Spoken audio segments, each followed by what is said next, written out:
There was a time when the world knew little about the personal lives of North Korea's leaders. But in 2012, a mysterious woman began appearing alongside Kim Jong Un, sparking global curiosity. This video explores the enigmatic life of Ri Sol-ju, North Korea's first lady, and the opulent world she inhabits behind the regime's veil of secrecy. Let's begin with what we know about Ri Sol-ju's early life and background, which by North Korean standards is actually quite a bit. She was reportedly born sometime between 1985 and 1989 in Cheongjin, a port city in the northeastern part of the country. That vagueness around her birth year isn't unusual for someone tied to North Korea's leadership, where personal details are often treated like state secrets. Still, enough has surfaced over the years to sketch out a clearer picture than most of Kim Jong-un's inner circle. Before she was ever linked to politics or power, Ri was involved in music. She studied vocal performance in China, a move that's somewhat surprising given the regime's tightly controlled stance on foreign exposure. It suggests her family was already trusted within the party structure. There's also her involvement with the Unhasu Orchestra, one of North Korea's most elite musical groups. Being part of that ensemble isn't just about talent, it's also about status. Performers are carefully selected, and the group was often used to represent the country at formal state events. In that role, Ri wasn't hidden away, she sang at televised concerts and state functions, which later made it easier for analysts to match her public face with the woman seen at Kim Jong-un's side. Then, there's the strange footnote from 2005 when she reportedly visited South Korea as part of a cheerleading delegation during the Asian Athletics Championships. The North sent hundreds of young women to cheer on their athletes, and Ri is believed to have been one of them. South Korean press photographed the group extensively, and years later, when her identity was confirmed, analysts found old footage that seemed to show her among the group. It's not the kind of detail that would usually matter, except in North Korea, where every interaction with the outside world feels loaded with meaning. It adds another layer to her story. Her path from a performer to first lady wasn't publicly explained, but by 2012, she began appearing next to Kim Jong-un at official events, and state media eventually confirmed her status. Since then, she's been seen periodically, often dressed in a style that mixes traditional Korean hanbok with modern designer touches. Always polished, always poised, and always quiet. There's still more we don't know than we do. But Ri Sol-ju remains one of the few visible links to a regime known for hiding everything. From her early career, Ri's life took a dramatic turn when she married Kim Jong-un. Before her identity became public knowledge, she had been a singer with the Unhasu Orchestra and reportedly traveled to South Korea as part of a cheerleading team for the 2005 Asian Athletics Championships. Those were rare instances of North Korean citizens appearing on foreign soil. Back then, no one imagined that one of those young women would one day become North Korea's first lady. The exact timing of her marriage to Kim Jong-un isn't crystal clear, but most reports agree that the wedding happened in either 2009 or early 2010. This was shortly before Kim officially took over leadership following his father Kim Jong II's death in 2011. When Ri Sol-ju was introduced first to the public in 2012, the state media didn't just casually mention her name. They referred to her as Kim's wife, which in itself was a major shift. North Korean leaders had never brought their spouses into public life before. Kim II's son's wife, Kim Jong-suk, was only known posthumously as the mother of the revolution. Kim Jong II's relationships were completely shielded from public view to the point where some were never officially confirmed. So, when Ri started appearing next to Kim Jong-un at concerts, military inspections, and diplomatic meetings, it was news. Not just because she existed, but because she was visible, stylish, and clearly being positioned as part of the regime's image. North Korean state television aired footage of her holding Kim's arm or standing beside him while greeting dignitaries. That might not sound extraordinary, but for a country where every second of media is tightly scripted, her presence was significant. She didn't give speeches or lead events, but her appearances carried weight. It was clear that Kim wanted to show a different face to the world. More modern, more relatable, even if only on the surface. Having Ray by his side gave the leadership a more family-oriented feel, which could have been aimed at improving both domestic perception and international optics. Her quiet presence in those early years of Kim's rule wasn't just symbolic, it signaled a carefully curated shift in how power was presented. And in a place like North Korea, that kind of presentation is never accidental. Despite international sanctions, Ri Sol-ju's lifestyle reflects immense wealth.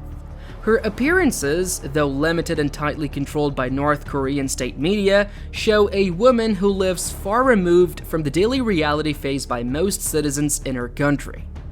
She has been photographed carrying a Christian Dior clutch and has been seen in outfits that closely resemble pieces from high-end labels like Chanel and Dior.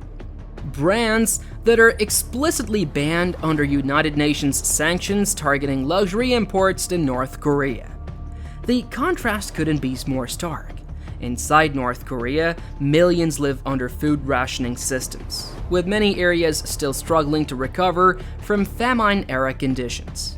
Electricity is unreliable, even in the capital, and economic hardship has only worsened in recent years due to COVID-19 border closures and tightening restrictions. Yet somehow, Ri continues to appear in tailored coats, designer pumps, and handbags that would cost an ordinary North Korean several decades of income, if not more. One image that stands out came from a public event in Pyongyang where Ri carried a structured black Dior clutch. Small, elegant, and unmistakably not North Korean in origin. Experts quickly pointed out the bag's estimated price tag of over $1,500. That one accessory said a lot. Not because of the brand itself, but because it was such a blatant display in a country where status symbols are rare and where luxury is supposed to be tied to ideology, not consumerism. It's not just handbags either. Her wardrobe suggests private tailoring and access to imported cosmetics and accessories that don't show up in domestic stores. That raises obvious questions. How do these goods get in? Smuggling through China is one theory.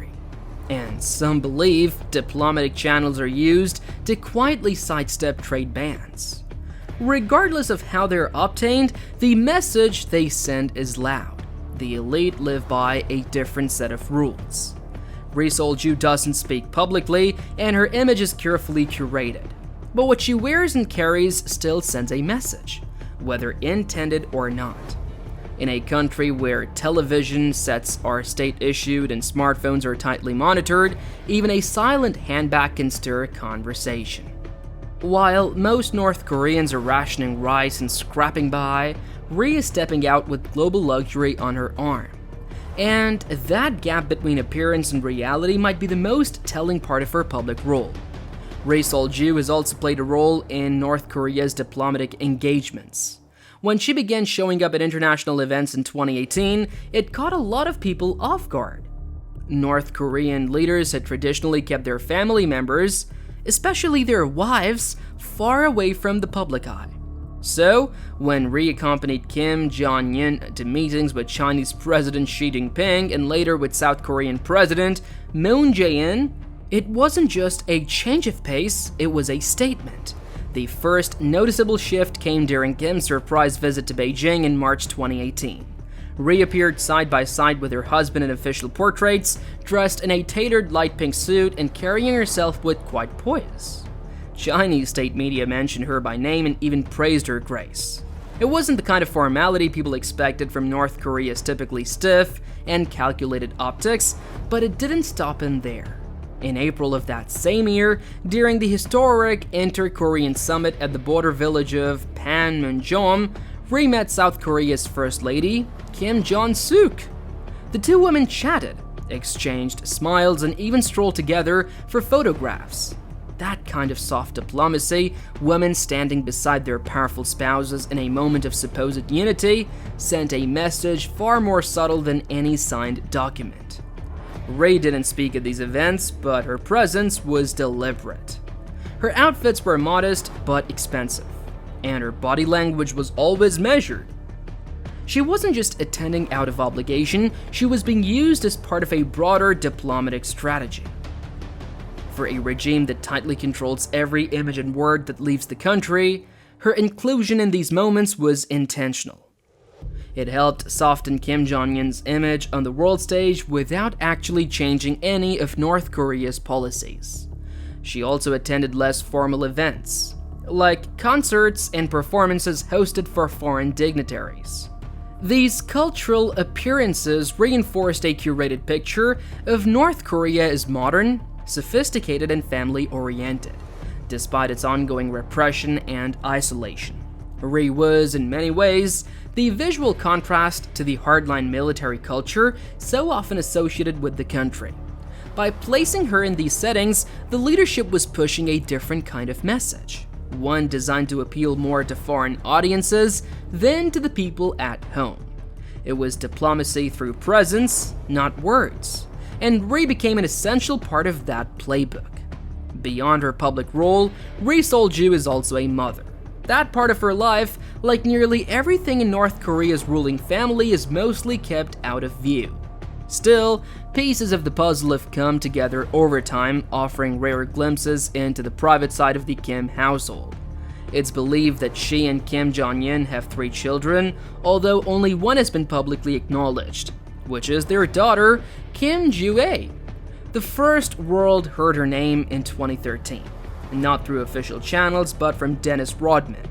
After one of his now infamous visits to North Korea, he casually mentioned in an interview that he had held Kim's baby daughter and that her name was Ju-ae.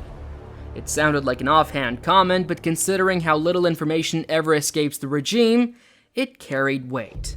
For years, that was all the world had, a name and a second-hand anecdote. Then in late 2022, Kim Ju-ae began appearing in public. She was seen at a missile launch site, walking beside her father in a white puffer coat. State media didn't identify her right away, but once they did, she was given unusually warm treatment in official reports. Since then, she's made multiple appearances at high-profile events, always closely accompanied by Kim Jong Un. She sat near military leaders, walked red carpets, and been photographed at state banquets.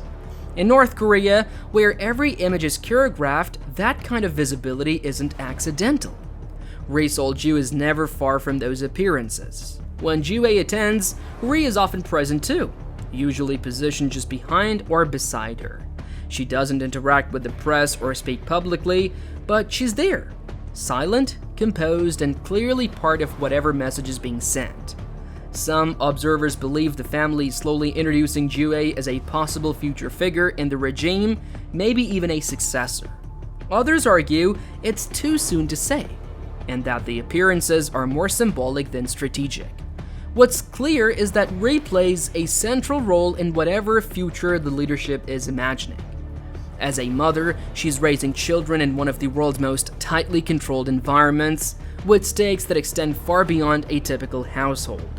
Her relationship with Ju-ae, visible only through brief public glimpses, offers a rare window into a private world that shapes the face of North Korea far more than any broadcast ever admits. Ri Sol-ju's public appearances have been sporadic, leading to much speculation. Unlike most spouses of world leaders, who are seen regularly at state functions or charity events, Ri can vanish from the spotlight for months at a time without explanation. One of the most talked about absences came in 2021 when she wasn't seen in public for over a year. In a country where leadership images are tightly controlled and visibility is a signal of status, the silence created a ripple effect. Was she ill? Was she sidelined? Had something changed behind the scenes? North Korean state media never commented on her whereabouts, which only made things murkier. In most countries, an extended absence by a high-profile figure might spark media questions, maybe even an official statement.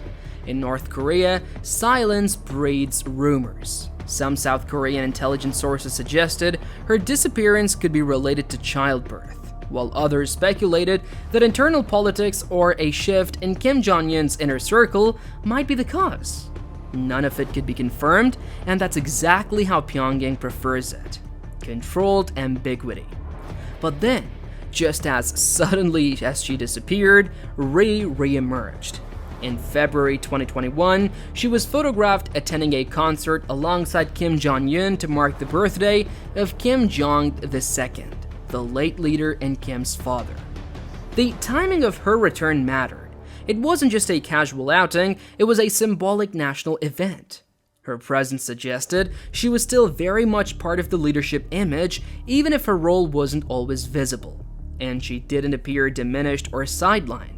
She looked calm, dressed sharply, and engaged, exactly as she had been before her break from the public eye. This pattern, long gaps followed by high-profile appearances, has continued over the years. Every time she goes missing, the rumors reignite, and every time she returns, it sends a message, whether intended or not. Her ability to fade in and out without losing her place beside Kim says something about her standing within the regime. In a country where visibility is power, Ri's appearances and returns tell a story all on their own. She might not speak publicly or give interviews, but her presence, or lack of it, always says something. And that's part of what keeps the outside world watching so closely. Ri Sol-ju's influence within the regime remains a topic of speculation, mostly because of how little is officially said, and how much is left open to interpretation. North Korea doesn't operate like most countries when it comes to political families. Titles and roles aren't often spelled out, and appearances are choreographed with precision. That's why even small shifts in Ri's visibility tend to get noticed. Over the past decade, she's gone from being unnamed in state media to holding the formal title of respected First Lady, a designation not used since the days of Kim II-sung's wife, Kim Song-ae. That's not a throwaway label. In North Korea, wording carries weight, especially when applied to the inner circle of the Kim family. The truth is, we don't know the full extent of her influence, and likely never will. But the way she's presented, the timing of her appearances, and the titles she's been given all suggest that Ri Sol-ju is not just a decorative figure in the regime. She may not run policy, but she's clearly part of the machinery that shapes its face to the world. So what does Ri Sol-ju's life tell us about the inner workings of North Korea's elite? Leave your thoughts in the comments below.